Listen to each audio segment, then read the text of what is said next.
ang ating pag-aaralan ngayon, mga minamahal kong mga kapatid, bigyan natin ng pamagat, pagpapahalaga. Pagpapahalaga. Palakpakan po natin ang ating pinakamamahal na Panginoon. Ano ba yung pagpapahalaga? Bago tayo natutong magpahalaga sa mga bagay na ating pinapahalagahan, unang-una na tayong pinahalagahan ng Diyos. Amen? Pinahalagahan na po tayo ng ating pinakamamahal na Panginoon. Pinagaling ang ating karamdaman, nilutas ang ating mga problema, yung magulong buhay, binago ng ating pinakamamahal na Panginoon. Ibig sabihin, mga minamahal, bakit niya ginawa yon? Dahil mahalaga tayo sa mata ng ating pinakamamahal na Panginoon Diyos. Amen? Pinahalagahan tayo ng ating pinakamamahal na Panginoon. Kaya nga po, mga minamahal po mga kapatid, sa napakaraming magagandang bagay na nilikha ng Diyos sa buong mundo, sa ibabaw ng lupang ito, mga minamahal kong mga kapatid, pero mas higit po tayo na pinahalagahan ng ating pinakamamahal na Panginoon sa mga bagay na yan. Amen? Nagkatawang tao siya, mga minamahal kong mga kapatid, nang tayo po ay mahiwalay sa presensya ng ating pinakamamahal na Panginoon Diyos nang dahil sa mga kasalanan. Hindi po siya tumigil, mga minamahal, na tayo'y maibalik sa kanyang kandungan, bagkos hinanap tayo ng ating pinakamamahal na Panginoon. Nagkatawang tao ang Diyos para sa iyo, para sa akin, para sa ating lahat, mga minamahal kong mga kapatid. Basahin natin, mga minamahal, aklat ng Lucas 19:10. Sa aklat po ng Lucas, kabanatang 11, talata po ay 10. Sapagkat ang anak ng tao ay naparito upang hanapin at iligtas ang nawala. Palakpakan natin ang ating pinakamamahal na Panginoon. Anong layunin ng ating pinakamamahal na Panginoon? Kung bakit siya pumarito, mga minamahal kong mga kapatid? Para tayong lahat ay ibalik sa kanyang kandungan. Hanapin ang mga nawawala. Amen? Lahat tayo'y nawala sa ating pinakamamahal na Panginoon Diyos. Nawalay tayo sa presensya ng ating pinakamamahal na Panginoon nang dahil sa kasalanan ng mundong ito. Pero ang Diyos kailanman ay hindi tumigil. Hinanap tayo dahil mahalaga tayo sa ating pinakamamahal na Panginoon Diyos. Amen? Ibinigay niya yung kanyang buhay. Maging ang ating Panginoong Jesucristo, yung buhay niya, ibinigay niya doon sa krus ng Kalbaryo para sa iyo. Amen? Para lamang manumbalik tayo sa ating pinakamamahal na Panginoon. Tiniis niya yung hirap, pag-aalipusta ng mga tao. Tiniis niya yung sakit na kanyang mga nararamdaman ng mga oras na yon. Dahil mahalaga tayo sa Kanya. Amen? Minsan nakakalimutan po natin yung mga ginawa ng ating pinakamamahal na Panginoon. Yung pagpapahalaga ng ating pinakamamahal na Panginoon. Hindi natin naaalala, hindi natin naiisip, mga minamahal, yung kabutihan ng ginawa ng ating pinakamamahal na Panginoon para lamang tayo ay maibalik sa kandungan ng Panginoon. Amen? Bakit ayaw ng Diyos na tayo ay magdusa sa apoy ng impyerno? Ayaw ng Panginoon, mga minamahal, na tayo ay pahirapan doon sa impyerno. Ang gusto ng Diyos, mga minamahal kong mga kapatid, maging tagapagmana tayo ng langit at buhay na walang hanggan. Gusto ng mahal na Panginoon, makasama niya tayo doon sa langit. Amen? Bakit? Tayong mga tao ay higit na kayamanan ng Diyos sa lahat ng kayamanan. Amen? Yung mga sumusunod, ipinamumuhay ang utos ng ating pinakamamahal na Panginoon. Ito yung kayamanan ng ating pinakamamahal na Panginoon Diyos. Higit sa kanyang magagandang nilikha, mga minamahal kong mga kapatid, higit sa mga napakagagandang nilikha ng Diyos, higit sa lahat ng kayamanan, ginto, mga minamahal, higit pa tayo. Doon, tayo ang higit na kayamanan ng ating pinakamamahal na Panginoon. Amen? Basahin natin ang aklat po ng Exodo 19:5. Sa aklat po ng Exodo, kabanata 11, talata po ay 5.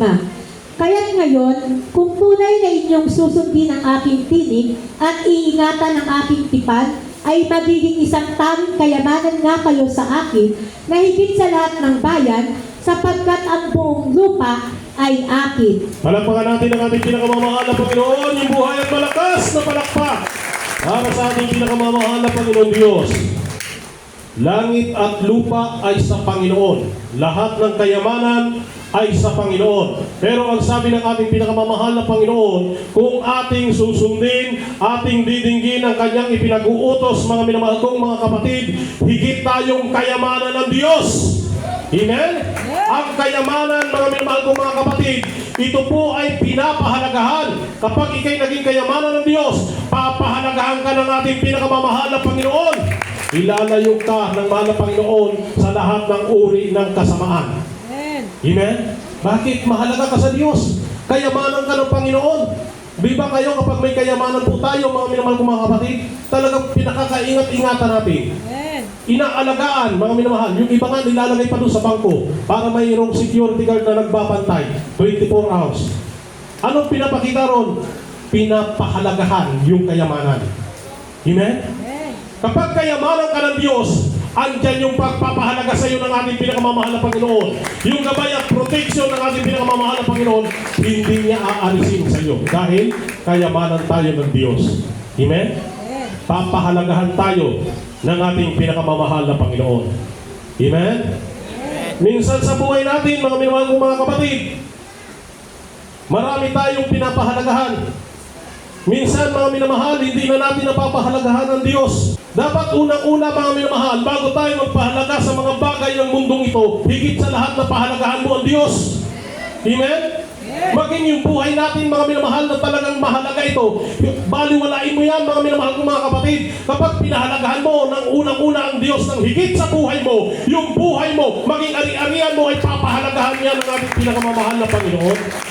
Amen? Ang kinakailangan lang ay tayo maging mapagpahalaga sa ating pinakamamahal na Panginoon. Huwag nating kalimutan lagi, mga minamahal, ang gawain ng ating pinakamamahal na Panginoon. Dahil kapag kinalimutan natin yung mga utos ng ating pinakamamahal na Panginoon, hindi natin napapahalagahan yung mga utos ng ating pinakamamahal na Panginoon na dapat po sana natin ginagawa, mga minamahal kong mga kapatid, delikado po yan.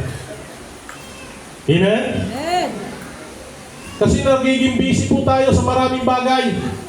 Kaya yung pinag-uutos ng mahal na Panginoon, nakakalimutan na natin. Hindi na natin napapahalagahan, mga minamahal mga kapatid. Maging yung kabutihan na ginawa ng Panginoon sa buhay natin, mga minamahal, nakakalimutan natin, hindi na natin naaalala, hindi natin napapahalagahan. Dahil sa mga bagay ng mundo.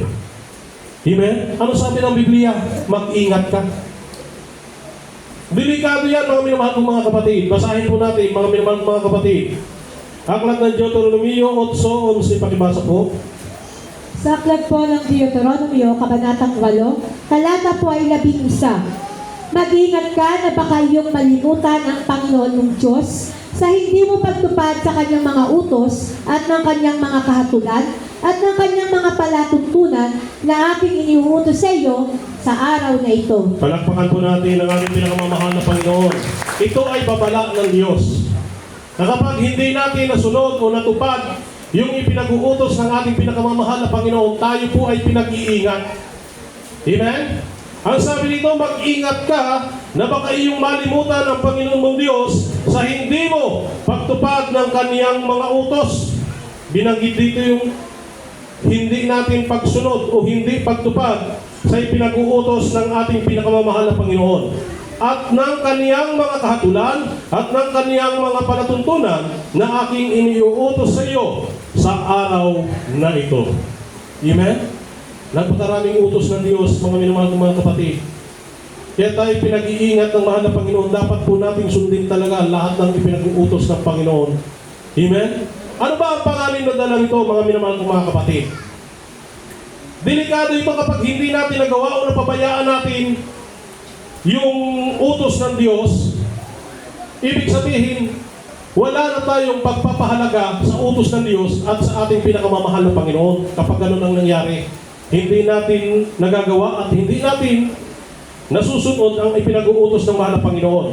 Ito po ang kaparusahan, mga minamahal kong mga kapatid. Aklat ng Deuteronomio 8:19-20, 8:19 hanggang 20, pakibasa po. Muli po sa aklat ng Deuteronomio, Kabanatang 8, talata ay 11 hanggang 20. At mangyayari na kung iyong kalilimutan ang Panginoon mong Diyos at ikaw ay susunod sa ibang mga Diyos at iyong paglilingkuran sila at iyong sasambahin sila, ay aking pinatotohanan laban sa inyo sa araw na ito na kayo'y tunay na malilipol. Kung paano ang bansang nililipol ng Panginoon sa harap ninyo, ay gayon kayo malilipol sapagkat hindi ninyo dininig ang tinig ng Panginoon ninyong Diyos. Palakpakan natin ang ating pinakamamahal na Panginoon. Kaya yung babala ng ating pinakamamahal na Panginoon na tayo ay mag-ingat, mga minamahal kong mga kapatid, na hindi pahalagahan ang utos ng Diyos.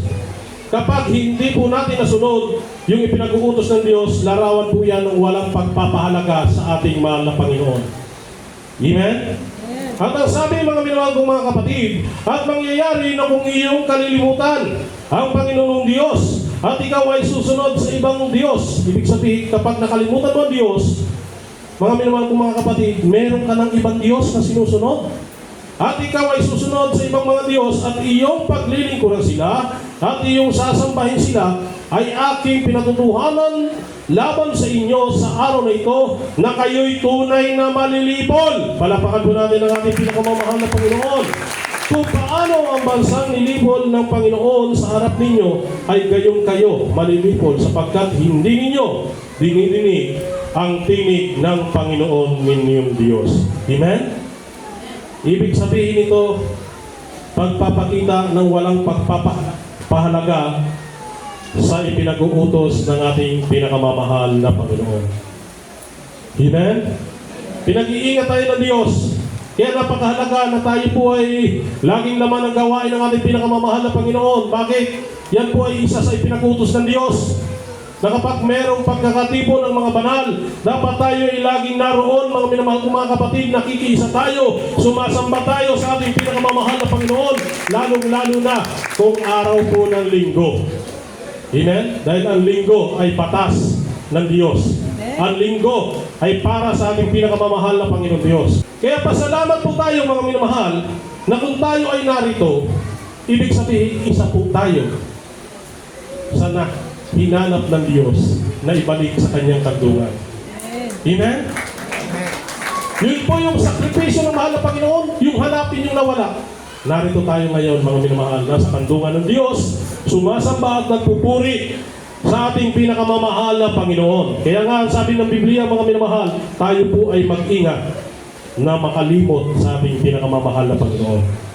Amen? Yung hindi pagsunod sa utos ng Diyos, mga minamahal, ito po ay pagpapakita ng katigasan ng ulo. Amen? Katigasan ng ulo. Kapag hindi natin sinunod ang utos ng ating pinakamamahal na Panginoon Diyos. Halimbawa, katulad sa kanina, pinanliwanag po ng ating pinapong pastor, yung pagbibigay. Hindi po natin sinunod. Lagi-lagi natin naririnig, mga minamahal kong mga kapatid, yung patungkol sa ikasampung bahagi at handog, pero hindi natin talaga sinusunod. Pagpapakita ng katigasan ng ulo. Pagpapakita na hindi ka nagpapahalaga sa utos ng Diyos. Amen? Ano bang katulad nun? Mga minamahal kong mga kapatid, dati mga minamahal kong mga kapatid, tayo ay alipin ng pagsamba sa mga Diyos-Diyosan, sa mga ribulto. Amen? Pero kung hindi tayo susunod sa ipinag-uutos ng Diyos, ang katulad niyan ay pagsamba sa Diyos-Diyosan. Amen? Amen? Palakpakan natin ang ating pinakamamahal na Panginoon. Sinasabi natin hindi na tayo sumasamba sa mga Diyos-Diyosan dahil ang akala natin ang mga Diyos-Diyosan lamang ay yung mga ribulto, mga larawang inanyuan. Pero sa Biblia, mga minamahal kong mga kapatid, kapag tayo hindi sumunod sa ipinag-uutos ng Diyos, naging matigas ang iyong ulo, larawan po yan ng pagsamba sa Diyos-Diyosan. Amen? Basahin po natin, mga minamahal kong mga kapatid. Aklat ng unang Samuel, 15:23. Sa aklat po ng unang Samuel, kabanata po ay 15, talata po ay 23. Sapagkat ang paghihimagsik ay gaya ng kasalanan ng panghuhula, at ang katigasan ng ulo ay gaya ng pagsamba sa mga Diyos-Diyosan at sa mga tirap, sapagkat dahil sa iyong itinakwil ang salita ng Panginoon, ay kanya namang itinakwil ka upang huwag ka nang maging hari. Palakpakan natin ang ating pinakamamahal na Panginoon Diyos. Anong napakinggan natin dito, mga minamahal kong mga kapatid? Yung katigasan ng ulo ay gaya ng pagsamba sa mga Diyos-Diyusan. Kaya napakahalaga dito, yung laging itinuturo sa atin na tayo'y maging masunuri sa utos ng Diyos. Amen? Ano ba yung kaparusahan ng pagsamba sa Diyos-Diyusan? Ang sabi ng Apokalipsis 21:8, sa dagat-dagatang nagnininga sa naapoy at asupre. Yung pagsamba sa Diyos-Diyusan.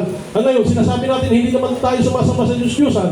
Pero yung mga utos ng Diyos, ay ano natin gawin? Dinarawan po yan ang pagsamba sa Diyos-Diyusan. Amen? Nagiging matigas po ang ating ulo, mga minamahal kong mga kapatid. Palakpakan natin ang ating pinakamamahal na Panginoon Diyos. Kaya ang sabi ng Biblia, tayo ay laging mag-iingat, mga minamahal kong mga kapatid. Dahil kapag hindi natin nagawa ang ipinag-uutos ng ating pinakamamahal na Panginoon, matindi ang kaparusahan nito. Amen? Huwag po tayong masasaktan, mga minamahal kong mga kapatid. Ito po ay salita ng Diyos. Dahil ang sabi ng Biblia, ang salita ng Diyos, mas matalas pa sa tabak na 2 ang talim. Amen? Kapag ito ay tumama sa atin, mga minamahal kong mga kapatid, hindi dapat tayo magalit doon sa mga mangangaral. Bagkus, mga minamahal, magpasalamat tayo. Bakit ang salita ng Diyos tumama sa iyo? Matakot ka kung yung salita ng Diyos ay hindi na tumatalab sa iyo. Pero hanggang tumatalab sa iyo, nasasaktan ka, magpuri ka, magpasalamat ka sa ating pinakamamahal na Panginoon dahil ang salita ng Diyos kumikilos sa buhay natin. Amen? Merong gustong baguhin sa buhay natin. Merong mali sa buhay natin na dapat baguhin. Kaya tayo nasasaktan, tinatamaan, mahal tayo ng ating pinakamamahal na Panginoon Diyos. Amen? Palakpakan natin ang ating pinakamamahal na Panginoon. Kaya yung pagpapahalaga, mga minamahal kong mga kapatid, dapat lagi natin papahalagahan ang ating pinakamamahal na Panginoon sa pamamagitan ng pagdalo lagi sa gawain ng ating pinakamamahal na Panginoon Diyos. Ipamumuhay po natin ang salita ng ating pinakamamahal na Panginoon. Amen? Huwag tayong kukuha ng mga bagay na makapaglalayo sa atin sa Diyos. Mga minamahal kong mga kapatid, tingnan po natin si Agor, mga minamahal kong mga kapatid, siya po ay humiling sa Diyos. Hindi po niya hiniling yung mga kayamanan. Ayaw niya ng kayamanan, baka daw po makalimutan niya ang Diyos. Ayaw niya yung mga bagay na makapagpapalayo sa kanya sa ating pinakamamahal na Panginoon. Ibig sabihin, nandun po yung pagpapahalaga niya sa ating pinakamamahal na Panginoon Diyos. Amen? Basahin natin ang Aklat ng Kawikaan, 30, talatang 7 hanggang 9. Sa aklat po ng mga kawikaan, kabanatang 30 po, talata po ay 7 hanggang 9. Dalawang bagay ang hiniling ko sa iyo, huwag mong ipagkait sa akin bago ako mamatay. Ilayo mo sa akin ang walang kapuluhan at mga kasinungalingan, huwag mo akong bigyan ng kahit karalitaan o kayamanan man, pakainin mo ako sa pagkain na kailangan ko. Baka ako'y mabusog at magkaila sa iyo at magsabi, sino ang Panginoon? O baka ako'y maging duka at magnakaw ako at gumamit ng paglapastangan sa pangalan ng aking Diyos. Palakpakan natin ang ating pinakamamahal na Panginoon Diyos. Kung iintindihin natin ang talatang ito, mga minamahal kong mga kapatid, ayaw ni Agor yung mga bagay na makapagpapalayo sa kanya sa Diyos. Hindi siya humiling ng kayamanan, mga minamahal kong mga kapatid. Hindi siya humiling ng trabaho na makapagpapalayo sa kanya sa Diyos. Bagkus, mga minamahal kong mga kapatid, anong hiniling niya? Pakainin lang siya ng mahal na Panginoon. Yung sapat na pagkain, hindi siya magugutom. Kontento na po siya, mga minamahal kong mga kapatid. Ayaw din niya na siya papaghirapin ng mahal na Panginoon, mga minamahal. Ayaw niya yung mga bagay na makapaglalayo sa kanya sa ating pinakamamahal na Panginoon. Kontento na siya kung ano yung ibigay sa kanya ng ating pinakamamahal na Panginoon. Ang mahalaga sa kanya, malapit siya sa Diyos. Hindi siya nalalayo sa ating pinakamamahal na Panginoon. Dahil mahal niya, pinapahalagahan niya ang ating pinakamamahal na Panginoon Diyos. Amen? Ano sabi ni Agor? Baka pag ako ay nabusog, makalimutan kita. Baka naman pag ako'y naghirap, itakwil kita. O magnakaw ako, makagawa ako ng kasalanan. Kaya ayaw ni Agor na si malayo sa ating pinakamamahal na Panginoon Diyos. Napakinggan po natin, mga minamahal kong mga kapatid, yung kasaysayan ni Agor, mga minamahal, kung paano siya nagpahalaga sa Diyos, mga minamahal kong mga kapatid. Ayaw niya yung mga bagay na makapagpapalayo sa kanya sa ating pinakamamahal na Panginoon. Dapat tayo ganun din, mga minamahal. Kung mayroong isang bagay na dumating sa iyo, titingnan mo kung ito ba ay makabubuti sa paglilingkod mo sa Diyos o makapagpapahiwalay sa iyo sa Diyos. Dahil kung ito'y makapaglalayo sa paglilingkod sa ating pinakamamahal na Panginoon, huwag mong tatanggapin yan. Walang pagpapala dyan, mapapahama ka lang. Amen?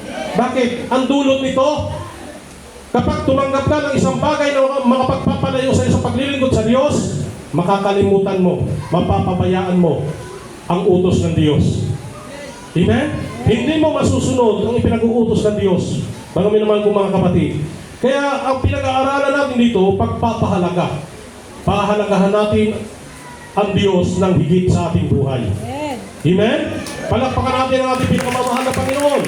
Kung itinuring ng mahal na Panginoon na tayo'y kanyang kayamanan, mga minamahal kong mga kapatid, dapat ituring din natin ang Diyos na kayamanan natin. Amen? Ariin natin na ang ating pinakamamahal na Panginoon ay kayamanan ng higit sa lahat ng tinatangkilik natin.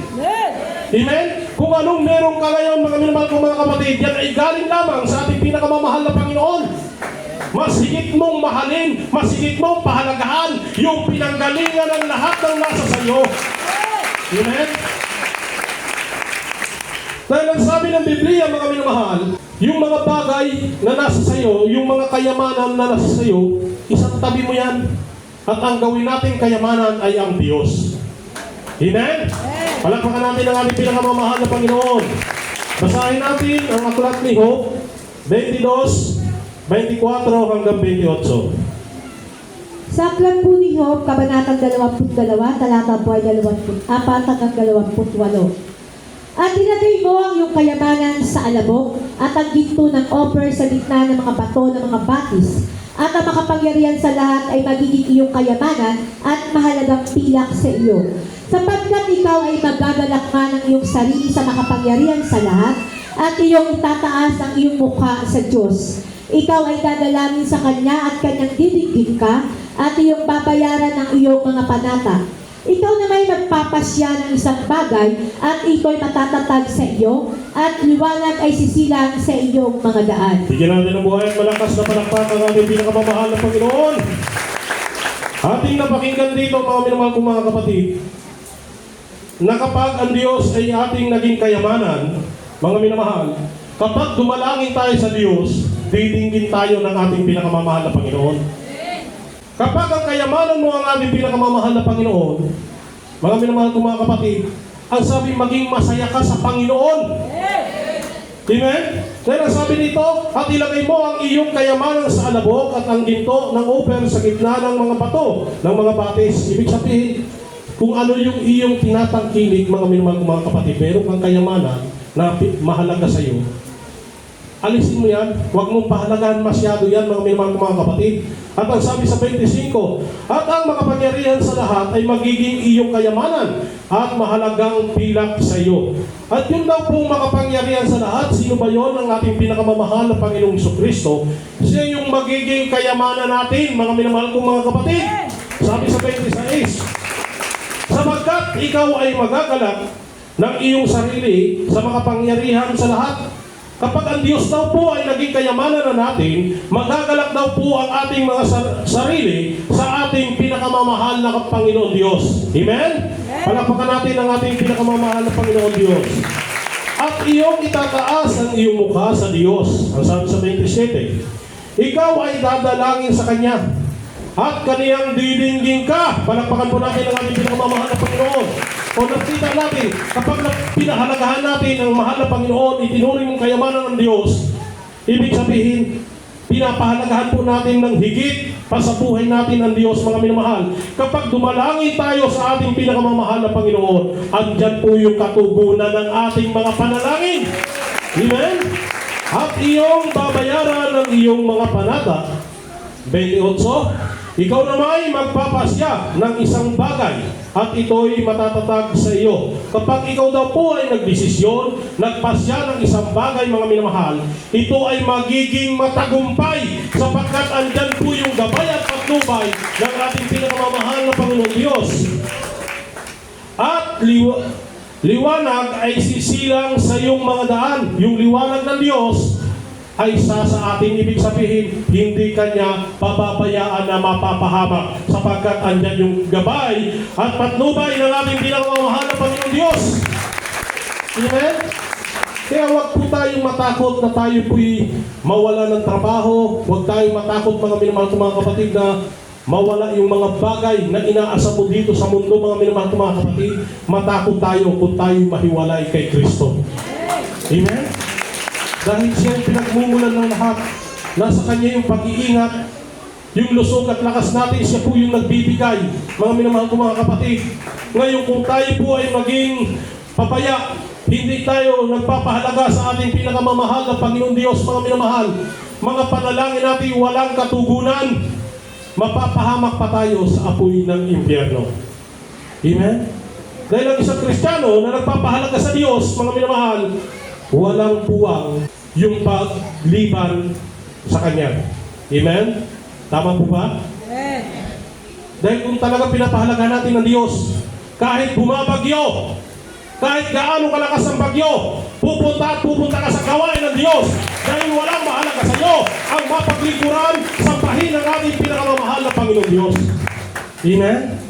Hindi mo na iniisip ang buhay mo. Naku, malakas ang bagyo, baka kung mapaano ako, baka sipunin ako, pag ako naulanan. Hindi mo na inisip yun. Kahit ang buhay natin ay mahalaga, hindi na natin isipin yan. Ang isipin natin yung mapanuguran natin ang ating pinakamamahal na Panginoon. Amen? Huling talata, mga minamahal ko mga kapatid, si Apostol Pablo, hindi niya inisip ang buhay niya. Ang inisip niya, masunod niya ang kanyang tungkulin sa Diyos. Pakibasa po, Aklat ng Gawa, 20:24. Email po. Sa aklat po ng mga gawa, kabanata po ay 20, talata po ay 24. Datapwat hindi ko minamahal ang aking buhay, nawaring sa akin ay mahalaga. Maganap ko lamang ang aking katungkulan at ang ministerong tinanggap ko sa Panginoong Hesus na magpatotoo ng Ebanghelyo ng biyaya ng Diyos. Palapakan natin ang ating pinakamamahal na Panginoon Diyos, buhay at malakas na palakpak para sa ating pinakamamahal na Panginoon.